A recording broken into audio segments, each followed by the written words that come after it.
नमस्कार साथियों। हम लॉजिक में पढ़ रहे थे व्याघात। व्याघात में हमने ये जाना था कि वे वाक्य आकार जिनका सत्यता मूल्य प्रत्येक स्थिति में असत्य आए व्याघात कहलाते हैं। इसमें उदाहरण देखो, जैसे P डॉट नोट P वाला प्रत्येक वाक्य एक व्याघात है या प्रत्येक वाक्य एक असत्य वाक्य है। इसको अपने एक तालिका के द्वारा भी समझ सकते हैं। P डॉट नोट P है, P लग गया यहाँ नोट P और अंतिम कॉलम में P डॉट नोट P।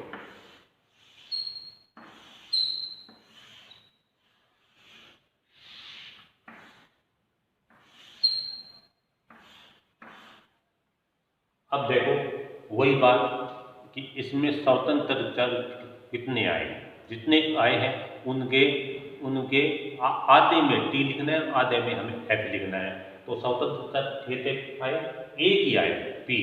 इसका मतलब एक टी आएगा और एक एफ आएगा, दो ही मूल्य आएंगे, क्योंकि 2 की पावर n 2 इंटू n बराबर 2, यानी प्रथम कॉलम में प्रथम ये पंक्ति है, इसमें दो ही मूल्य आएंगे और जितने मूल्य आएंगे उनके आधे हमें टी करने और आधे हमें एफ करने। तो एक में टी एक में एफ। अब इसका हमें उल्टा करना है, इसमें नोट पी है तो टी का एफ का टी। अब यहाँ संयोजन का चिन्ह है, डॉट का चिन्ह है, तो डॉट वाले चिन्ह में हमें पता होना चाहिए कि संयोजन का चिन्ह केवल तभी सत्य होता है जबकि उसके दोनों मूल्यों का मान जो है वो टी हो, यानी टी होने पर ही टी होगा संयोजन में। उसमें क्या था, वैध में विकल्प में एफ होने पर ही एफ मूल्य आता है, वैध था ना उसमें चिन्ह, तो एफ होने पर ही एफ मूल्य आता है। इसमें क्या है, डॉट में टी होने पर ही टी आएगा, यानी यहाँ भी टी हो यहाँ भी टी हो तभी यहाँ टी आएगा। तो यहाँ भी टी नहीं है, यहाँ टी है लेकिन यहाँ टी नहीं है, इसका मतलब यहाँ एफ आएगा। यहाँ टी है लेकिन यहाँ टी नहीं है, इसका मतलब यहाँ भी एफ आएगा, क्योंकि टी अगर यहाँ टी होता यहाँ भी टी होता तब यहाँ टी आता, लेकिन एक में एफ है एक में टी है, एक में एफ है एक में टी है, इसलिए दोनों में एफ आएगा। क्योंकि संयोजन की डेफिनेशन ये है कि संयोजन के चिन्ह का सत्ता मूल्य तभी सत्य होता है जब उसके दोनों घटक वाक्यों का सत्ता मूल्य सत्य आए। यहाँ पे दोनों सत्यता मूल्य इसमें सत्य नहीं है, एक में एफ आ रहा है एक में टी आ रहा है, इसलिए इसमें एफ आ गए। अब ये व्याघात की डेफिनेशन बन गई, क्योंकि व्याघात की डेफिनेशन हमने ये दी थी कि वे वाक्य आकार व्याघात कहलाते हैं जिनका सत्ता मूल्य प्रत्येक स्थिति में असत्य आए। यहाँ टी है तो भी असत्य है, यहाँ इसका मूल्य एफ है तो भी ये असत्य है। अंतिम कॉलम है ये, हमें देखना है कि अंतिम कॉलम में क्या आ रहा है, एफ आया है, इसका मतलब दोनों स्थितियों में मूल्य असत्य आ रहा है। इसका मतलब ये वाक्य आकार P डॉट नोट P वाला एक व्याघात है। अब इस आकार में आप चर इसके कोई भी लिख सकते हो, क्योंकि कोई भी वाक्य व्याघात है तो वो अपने आकार के कारण है। अगर यहाँ इस P डॉट नोट P अगर आपने लिख दिया A डॉट नोट A, तो यह वाक्य भी एक व्याघात माना जाएगा। इसकी जगह आपने P डॉट नोट T लिख दिया तो ये भी एक व्याघात माना जाएगा, क्योंकि वाक्य आकार कोई भी वाक्य सत्य असत्य अपने आकार के कारण होता है। यदि कोई आकार सत्य है तो उस आकार के सारे वाक्य सत्य होंगे, यदि कोई आकार ही असत्य है, इस आकार का ये आकार जो है ये आकार ही असत्य है, तो इस आकार के सारे वाक्य व्याघात ही होंगे, इस आकार के सारे वाक्य असत्य ही होंगे।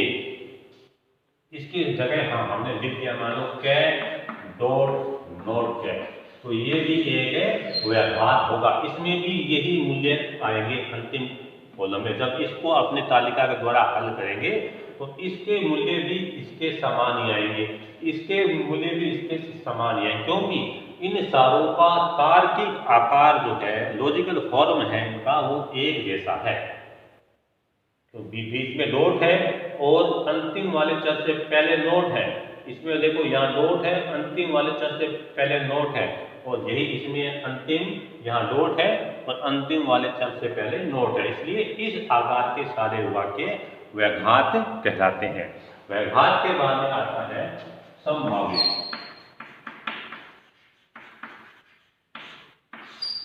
वे वाक्य आकार जिनका सत्ता मूल्य उनके घटक चरों के सत्ता मूल्यों पर निर्भर करता है। वे वाक्य आकार जिनका सत्यता मूल्य उनके घटक चरों के सत्यता मूल्यों पर निर्भर करता है और उन्हीं के आधार पर सत्य असत्य होता है, संभाव्य कहलाते हैं या आपातिक कहलाते हैं। इसमें क्या था पुनरुक्ति में? वे वाक्य आकार जिनका सत्यता मूल्य प्रत्येक स्थिति में सत्य आए, वो पुनरुक्ति है। वे वाक्य आकार जिनका सत्यता मूल्य प्रत्येक स्थिति में असत्य आए, वे व्याघात कहलाते हैं। और वे वाक्य आकार जिनका सत्य असत्य होना उनके घटक वाक्यों पर निर्भर करता है और उन्हीं के आधार पर सत्य असत्य होता है, वे संभाव्य कहलाते हैं। संभाव्य में ये चीज ध्यान रखना कि संभाव्य में अंतिम कॉलम में सत्य असत्य दोनों मूल्य आएंगे। यानी ऐसा वाक्य आकार जिसके अंतिम कॉलम में सारे मूल्य टी आए, वो पुनरुक्ति है। ऐसे वाक्य आकार जिसके अंतिम कॉलम में सारे मूल्य एफ आए, वो व्याघात है। और ऐसा वाक्य आकार जिसके अंतिम कॉलम में एक टी और एक एफ यानी सत्य असत्य दोनों मूल्य आए, संख्या का कोई महत्व नहीं है। संख्या टी मूल्य जो है वो 3 बार पा सकता है, एफ मूल्य 1 बार पा सकता है, लेकिन दोनों मूल्य को के दर्शन होने चाहिए कि संभाव्य वो वाक्य आकार है जिसमें अंतिम कॉलम में सत्य असत्य दोनों मूल्य आएंगे। जैसे की इम्प्लीकेशन नोट की, ये एक वाक्य आकार है। अब हमें दिया जाएगा कि निम्नलिखित उदाहरण में पी डैश नोट पी को एक तालिका के द्वारा सिद्ध कीजिए कि ये पुनरुक्ति है, व्याघात है या संभाव्य है।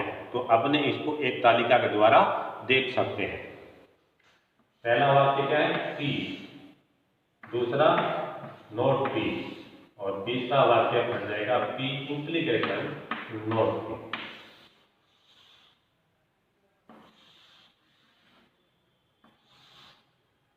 चर स्वतंत्र चर इसमें कितने हैं? एक ही है, पी।